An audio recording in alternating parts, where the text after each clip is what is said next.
Hi Aries, welcome to your daily horoscope and tarot. I hope you're well. So as you can see here, the red lines and the blue line make a T-square.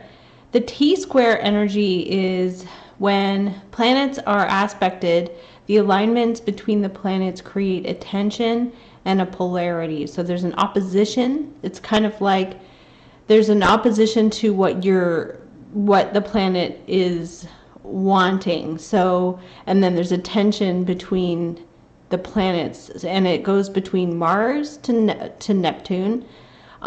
Neptune is fantasy, escaping from reality into fantasy, which is great because it means your imagination is working. But that is squared to karmic conversations or karmic communication with people. And then the karmic communication between people in our community or close to us is connected to squared. So there's a tension between the moon in Virgo. So pleasurable things, pleasurable habits in opposition to Venus in Pisces. So what it is not wanting to face reality, escaping into some kind of fantasy, because it's pleasurable and it makes you feel good. However, the karma is that you need to actually face reality and take some positive actions by whatever the Gemini energy would be, either research, analysis, communication with people close to you. Gemini energy has to do with analytical thinking. It's written words and spoken words.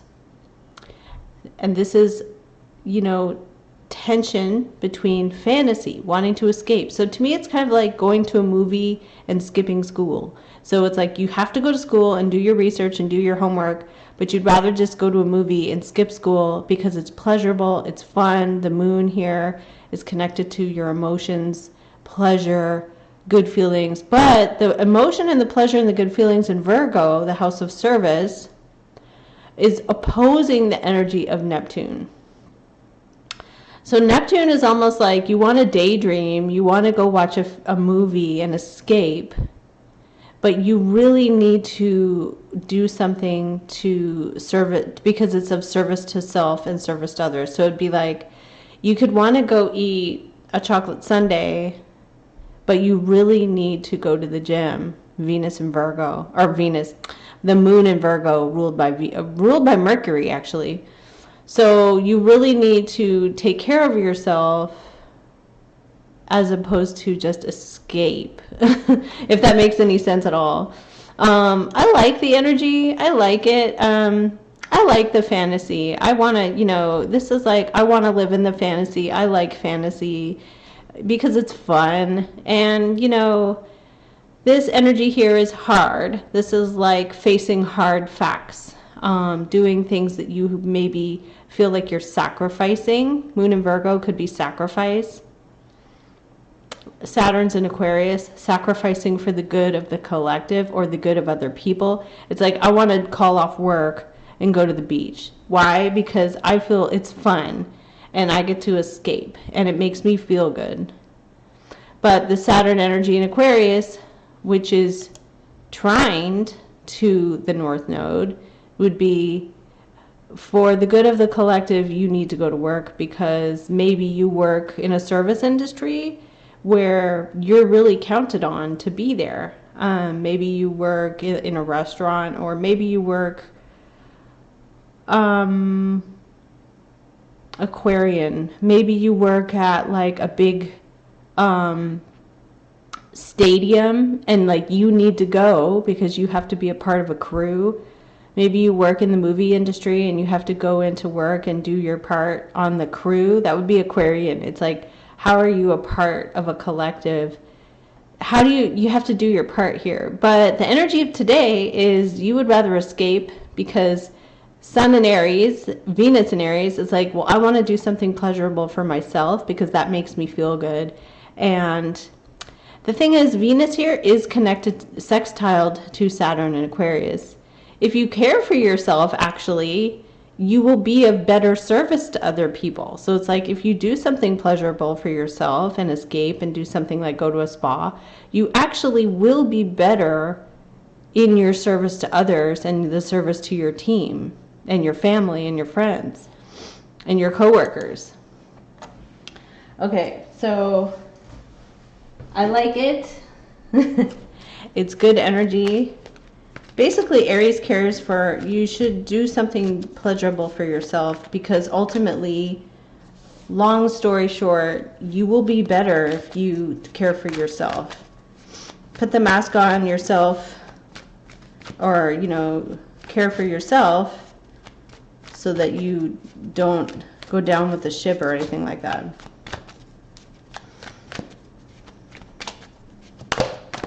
The Death card. Transformation, major change, something ending, something changing, Scorpio energy.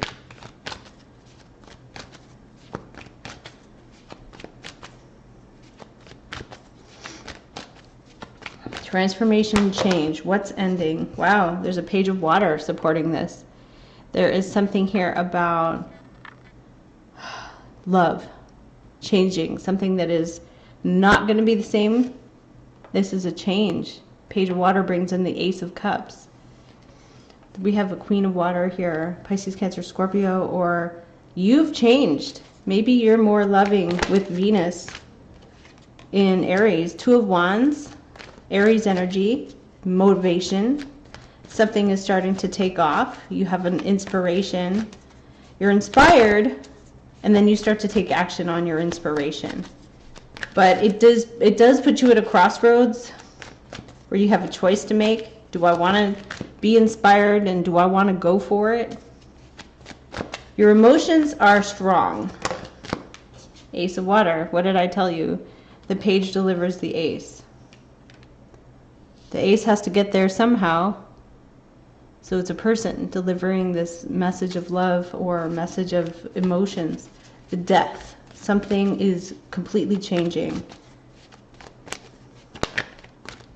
It's a death to an old way of being.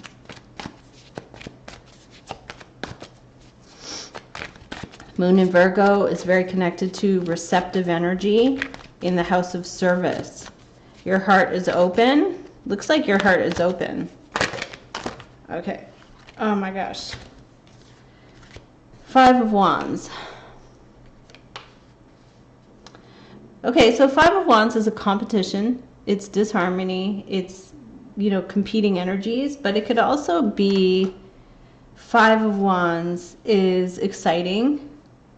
There's squares. So it's like squared energy.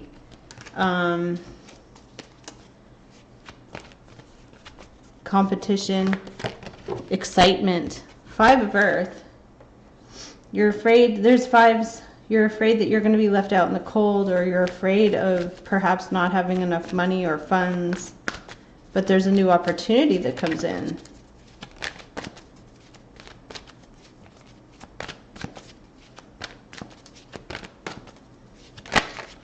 Okay, the Empress energy is around you, or it could be the way somebody is seeing you. They're seeing you as Venus. It could also be that the person you are dealing with, you see them as on a pedestal. King of Water. Wow, there's a definite match here. You're wanting a soulmate. You're wanting a soul connection. Okay, so what is the outcome for Aries? What do they need to see? Five of Air. Okay, so we have 5, 5, 5. Means change. It's magical, like a 5-pointed star is about magic. So there's magical energy here because of a feeling of lack. So you come out of a conflict, a feeling of lack, there's the ending of a situation because there's this disharmony, so it pushes. The 5 has to push to a 6, and the 6 is about harmony. So you're pushing into a better energy. So what is the 5 of Air about? 5 of Air is conflict, division, disharmony, disagreement. There's a Queen of Earth, Pisces, Cancer, Taurus, Capricorn, or Virgo. Okay, so it's coming in as a court card. It's coming in with female energy. Two very sensitive people here. Could be a friend, a family member, an Ace of Air. You get new information, new communication from a person. Okay, if you feel left out in the cold, you're in a situation where there's a lack of a bond with a person here. Look at this. Three of Wands. The ship is arriving. This is waiting for the ship to come in, and the ship arrives. And a Six of Air. You get to get out of this. Like I said, you get out of the conflict. Smooth sailing comes in. The ship is supposed to be traveling towards the light. It's supposed to be sunny. So Five of Fire. There's competition or conflict. There's somebody who comes in and sort of brings in sparks. Hanging Man. Seeing a situation from a different point of view. Neptune energy is about fantasizing or surrendering. But there's no movement. It's just, it's like a thought in your mind. Eight of Water. It affects how you feel. Your emotions feel like you want to move on. So what is this Ace of Water about? Why are we getting an Ace of Water for Aries? Hierophant. Taurus energy, marriage, religion, spirituality, somebody who's granting you something. The Hierophant has the keys. They grant something to someone. That's why it can be a marriage partner. It can be, wow, the Devil, temptation, material wealth, abundance, obsession with money. This ace is offered to you. Wow, now we have Ace of Earth. So many aces. You have information about a real new opportunity. Nine of Wands. Somebody here feels like the wounded warrior. They feel like they deserve it. You feel like you've been working for this. What is the Queen of Water? Queen of Water is emotions, feelings. Eight of Earth. Virgo energy. Somebody who researches, looks at the details of a situation, does the research, investigates. Underlying energy is love. Your heart chakra is open. A new opportunity comes in. Some kind of ship arrives. What is the Empress in the environment? What is the Empress in the environment? Four of Air. Someone you're not talking to. What is the Four of Air? The Chariot. Okay, so it could be somebody comes back in. Four of Air, Chariot, Empress. What is the outcome with the Ace of Swords and Earth sign energy? What is the outcome? Ten of Wands, heavy burdens, more responsibility. And what else? Messenger of Fire. There could be a person around you that you feel like is a player. It's the Knight of Wands with the Ten of Wands.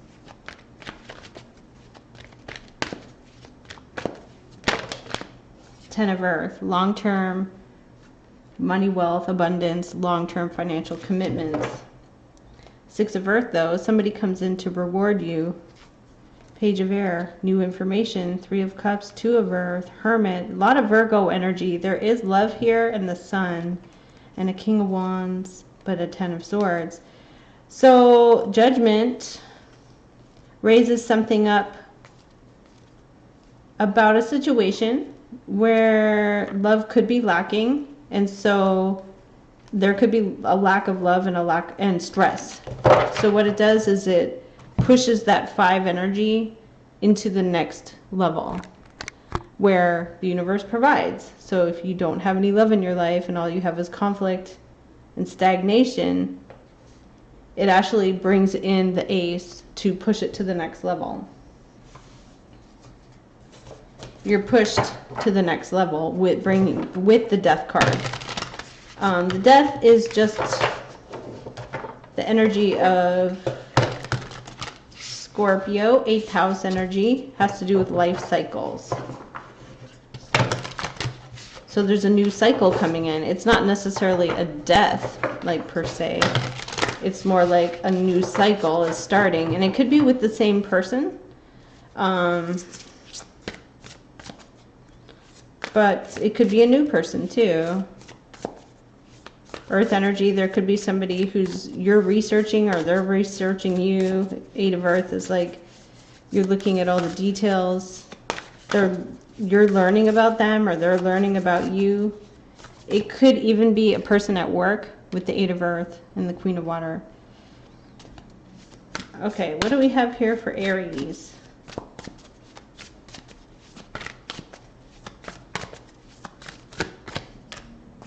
Let spirit be your guide with the hawk.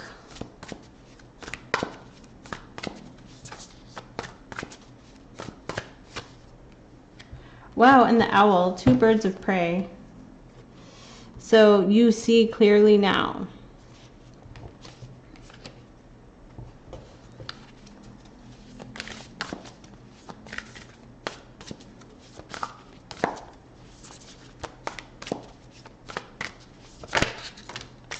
Okay, so then we have koala, spirit has a plan.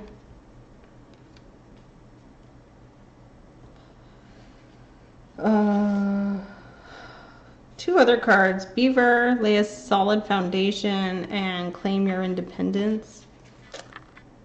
Oh, I like what's on the bottom. Trust the great mystery with the whale, because it's an 11. 65 is an 11, so it's a new beginning, symbolic of a new beginning. All right, so let's pull one more card. I'll pull a chakra wisdom, see what we get for Aries. Follow your instincts and expansion. Expansion of your community, talking to people. This instinct is crown chakra, so following what your spirit guides and angels are telling you. Expansion of your social. This is 5th chakra, throat chakra, your voice. Okay, then we have here heart chakra. Change your perception of a situation.